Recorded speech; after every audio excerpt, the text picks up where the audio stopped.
perception, I think, that video is just fluffy. It's just for fun and games, it's not serious. And I disagree with that, and I hope to teach you otherwise. But first I'm going to show you a silly video anyway.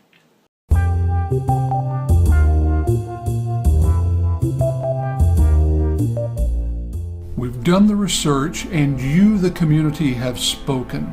We've listened, and that's why we're bringing you the new E2. 24 hours a day, 7 days a week, deep insight into the lives of the editors. Why?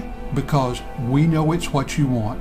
You're going to be able to see us doing everything that we do in the course of bringing you the best stories in IT management and the executive development of the Senior IT Corps. From making our tea in the morning to eating our cereal, making lunch, all the way through the long hours of the night, you'll be there with us. We'll be there with cameras, with keyboards, with social media, and with every other way of reaching the community we can think of. And furthermore, this is the exciting part, you'll be able to ask questions and make comments on every single thing we do. Don't turn away for a moment, because you could miss the exciting parts of our daily lives, from the mundane to the critical, from the simple to the complex, not only our individual lives, but the thrilling interrelationships that are behind everything that comes to you on E2. Yes, this is the exciting next step in the development of enterprise efficiency. E2, the series. We hope that you'll join us, because we're going to be here 24/7 just for you. Join us before insomnia sets in too badly, please.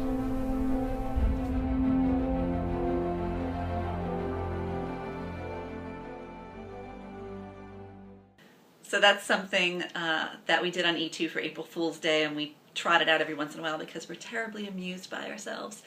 And yeah, video can be really great for fun stuff, and that really helps when you're kind of building a community.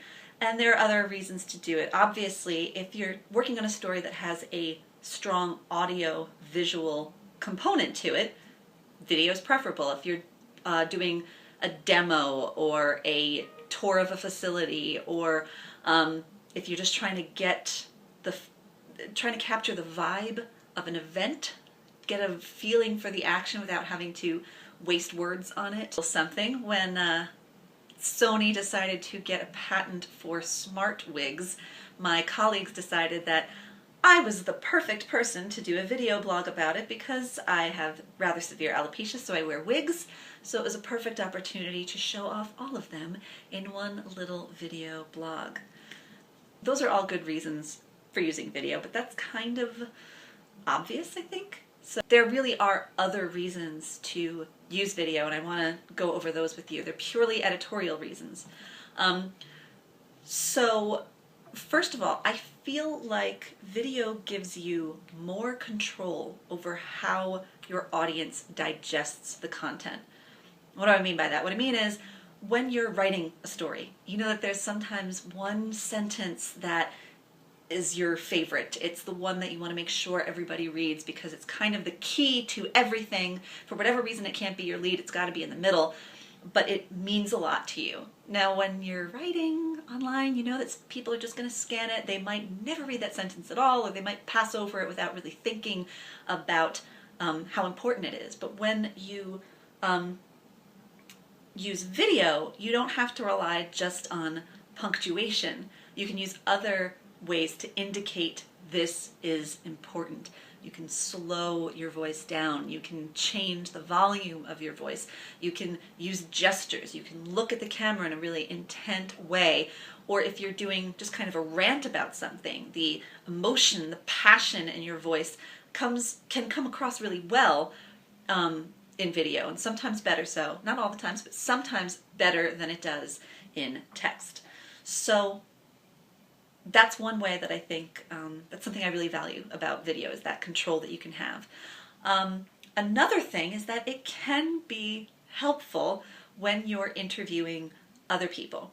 Now, first of all, the same rules apply as far as passion, right? Now, if when you're interviewing somebody, they have something really amazing to say, and for whatever reason, when you transcribe it into text, it just doesn't have the same fire that it did when they said it in person.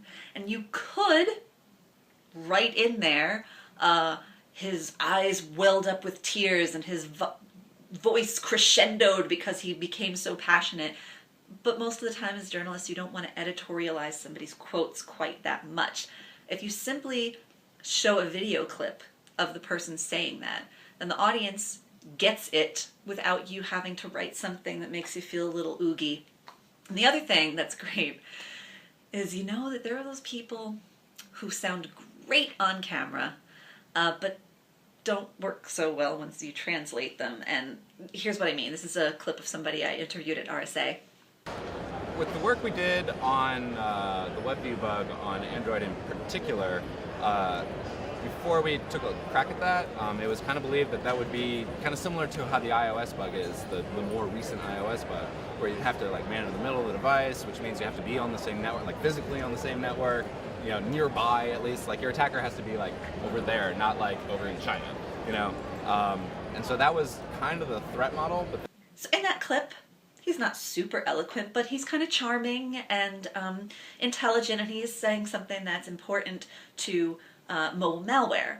But if you transcribe that, just that clip is one sentence, 82 words, 11 clauses, and it has little things like and you know and kinda peppered through there. And it doesn't really bother you much when you're watching it, but it's really a pain when you try to write it, and you're going to feel compelled to fix the grammar maybe, or add lots of ellipses, and ultimately just decide to paraphrase the whole thing, and you lose something in that. So when you're interviewing somebody in that regard, sometimes it's preferable. Another thing I like about it is if you're doing a story where you're interviewing like 3 or 4 people, I think it's hard for readers sometimes to keep up with all of those people. Yes, we use quotation marks, and you'll say, Peters said here, and then Joe Schmo said here. But when they're watching a video, they just see a new person show up. They see a new face, they hear a new voice, and I think it's easier for them to recognize when it's a new person talking. They don't need to go back and reread. It's just right there for them. Now remember, you don't have to have the whole piece be video. You can embed a piece of video in the context of a story, and sometimes that really is preferable, especially if you're doing a story that references a lot of other publications or research reports, and you want to link to all of those. That's better to do in text than it is to do in video, obviously.